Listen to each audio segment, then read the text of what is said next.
ยังต้องการอยากหยุดยั้งแต่คงยากเกินยอมรับไว้ทำเฉยๆฝืนเอาไว้เพราะจะมีศักดิ์ศรีผู้ชายใจเจ็บจนเท่าไรยังไม่ยอมพูดไปทนปิดบังไม่ให้เธอรู้ปากมันอาจจะแข็งแต่ใจมันอ่อนจนล้าจะโดนขึ้นไปบนฟ้าฟ้าเท่านั้นเข้าใจปากมันอาจจะรู้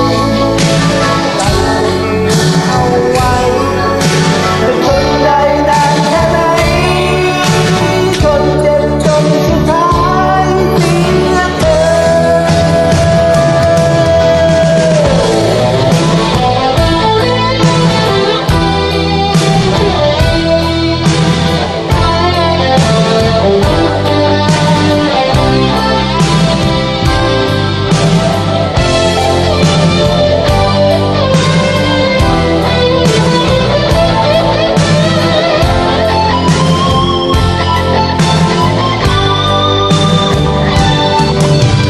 ยอมรับไว้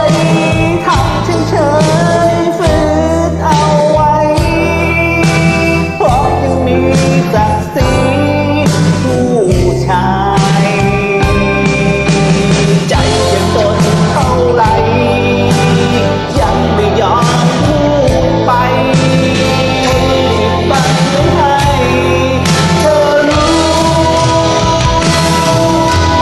ปากมันอาจจะแข็งแต่ใจมันอ่อนจนล้าจะโตขึ้นไป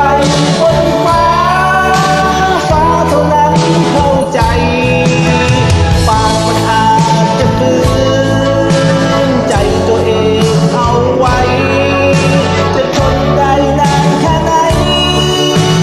ทนเจ็บจนสุดท้ายเสียเธอ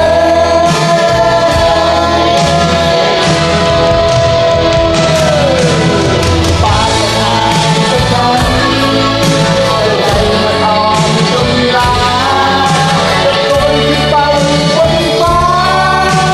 ฟ้าเท่านั้นเข้าใจปากมันอาจจะฝืนใจตัวเองเอาไว้แต่ใจมันทนไม่ไหวเพราะรักเกินไปปากมันอาจจะแข็งแต่ใจมันอ่อนจนล้าจะโกนขึ้นไปบนฟ้าฟ้าเท่านั้นเข้าใจ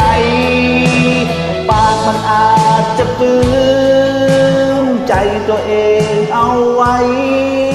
แต่ใจมันทนไม่ไหว